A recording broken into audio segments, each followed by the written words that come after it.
30% जो है कोर्स में कमी की गई है। तो यहाँ पर आज मैं आप लोगों को रसायन विज्ञान के कोर्स में जो कमी हुई है, यानी कि चैप्टर से जो टॉपिक हटाए गए हैं, उन सभी टॉपिक्स के बारे में बताऊंगा। तो उसके लिए आपको ध्यानपूर्वक देखना है ताकि आपका समय बर्बाद ना हो। जो टॉपिक हटा दिए गए हैं उन पर आपको समय बर्बाद नहीं करना है। तो जैसे कि ध्यान दीजिए, इसमें पहली इकाई यानी कि इकाई 1 ठोस अवस्था, तो इसमें ध्यान दीजिए इसमें से क्या क्या हटाया गया। इसमें से हटाया गया विद्युतीय एवं चुंबकीय गुण, इसके अलावा धातुओं का बैंड सिद्धांत, चालक, अर्धचालक तथा कुचालक, इसके अलावा N और P प्रकार के अर्धचालक, ये टॉपिक जो है इकाई 1 से हटा दिए गए हैं।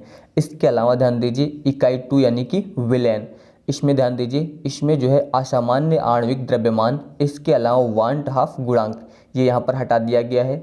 इसके अलावा इकाई 3, इसमें ध्यान दीजिए यानी कि वैद्युत रसायन, इसमें से हटाया गया है वैद्युत अपघटन के नियम, इसके अलावा शुष्क सेल, वैद्युत अपघटनी सेल, गैल्वेनी सेल, इसके अलावा सीसा संचायक सेल और ईंधन सेल, ये टॉपिक यहाँ से हटाए गए हैं। इसके अलावा ध्यान दीजिए इकाई 4 यानी कि रासायनिक बलगतिकी, इसमें ध्यान दीजिए इसमें संघट्ट सिद्धांत की अवधारणा, इसके अलावा संक्रियण ऊर्जा और आर्हेनियस का समीकरण, ये हटा दिए गए हैं यहाँ से।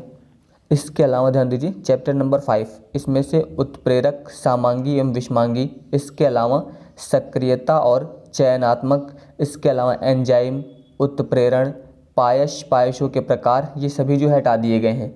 इसके अलावा इकाई नंबर 6 यानी कि तत्वों के निष्कर्षण के सिद्धांत एवं प्रक्रम, यहाँ पर ध्यान दीजिए ये पूरा अध्याय जो है हटाया गया है। याद रखिएगा, यहाँ पर ध्यान दीजिए दिया गया है, इसमें पूरा अध्याय जो है ये हटाया गया है। इसमें ध्यान दीजिए यहाँ पर दिया गया है कि निष्कर्षण के सिद्धांत एवं विधियाँ, इसके अलावा सांद्रण, ऑक्सीकरण, अपचयन, वैद्युत अपघटनी विधि और शोधन, एल्यूमिनियम, कॉपर, जिंक और आयरन की उपलब्धता एवं निष्कर्षण के सिद्धांत, यानी कि ये पूरा का पूरा अध्याय जो है हटा दिया गया है। इसके अलावा ध्यान दीजिए इकाई नंबर 7 यानी कि पी ब्लॉक के तत्व, इसमें ध्यान दीजिए वर्ग नंबर 15, 16, 17, 18, इसमें ध्यान दीजिए क्या क्या हटाया गया। तो इसमें ध्यान दीजिए वर्ग 15 के तत्व, नाइट्रोजन की ऑक्साइड केवल संरचना यानी कि जो उनकी ऑक्साइड उनकी संरचना हटाई गई है। इसके अलावा फास्फोरस अपर रूप, फास्फोरस के यौगिक यानी कि फास्फीन, हैलाइडों का विरचन का मतलब होता है विधि यानी कि बनाने की विधि और गुणधर्म, इसके अलावा ऑक्सो अम्लों का केवल प्रारंभिक परिचय, ये सभी जो है हटा दिए गए हैं। इसके अलावा ध्यान दीजिए वर्ग 16, तो वर्ग 16 के तत्व में जो है सल्फ्यूरिक अम्ल का औद्योगिक उत्पादन हटा दिया गया है।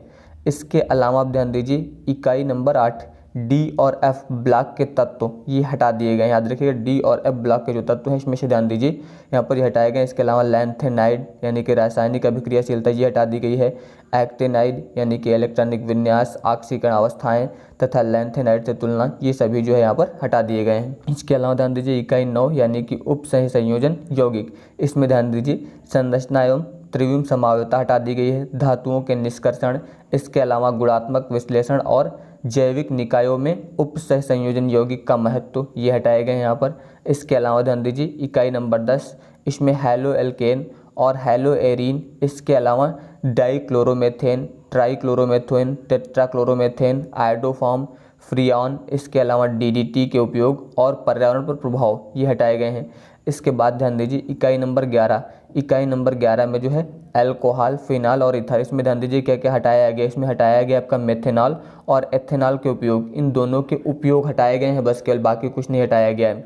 इसके बाद ध्यान दीजिए इकाई नंबर 13, इकाई नंबर 13 यानी कि नाइट्रोजन युक्त कार्बनिक यौगिक, इसमें ध्यान दीजिए क्या क्या हटाया गया। इसमें साइनाइड और आइसोसाइनाइड उचित स्थानों पर संदर्भ में दिए जाएंगे। इसके अलावा डाईएजोनियम लवण जो है विरचन यानी कि बनाने की विधि, रासायनिक अभिक्रियाएं तथा कार्बनिक रसायन में इनका संश्लेषण महत्व, ये सब हटाए गए हैं।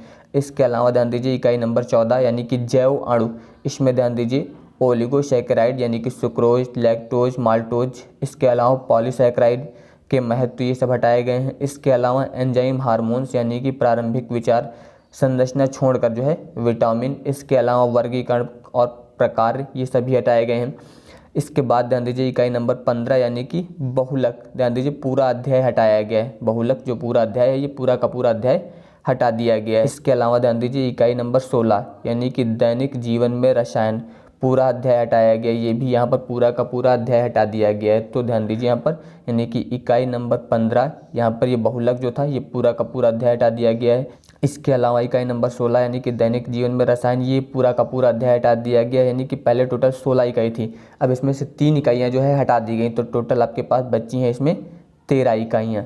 अब आपको केवल 13 इकाइयों का यहाँ पर अध्ययन करना है, 3 इकाइयाँ जो है यहाँ पर हटा दी गई हैं। इसके अलावा ध्यान दीजिए पाठ्यक्रम से हटाए गए प्रयोगों की सूची, यानी कि जो प्रयोग हटाए गए हैं उन सभी की सूची यहाँ पर दी गई है। अगर आप ये सूची चेक करना चाहते हैं तो इसके लिए आपको माध्यमिक शिक्षा परिषद बोर्ड की एक साइट है upmsp.edu.in, इस साइट पर जाकर आपको PDF डाउनलोड करना है और वहाँ से आप सभी विषय के भाग चेक कर सकते हैं, यानी कि किस विषय से कौन कौन से टॉपिक हटाए गए हैं, ये पूरा आप स्वयं चेक कर सकते हैं। तो अगर आप सभी को ये वीडियो पसंद आया हो तो इस वीडियो को लाइक, शेयर और चैनल को सब्सक्राइब जरूर करिएगा। धन्यवाद।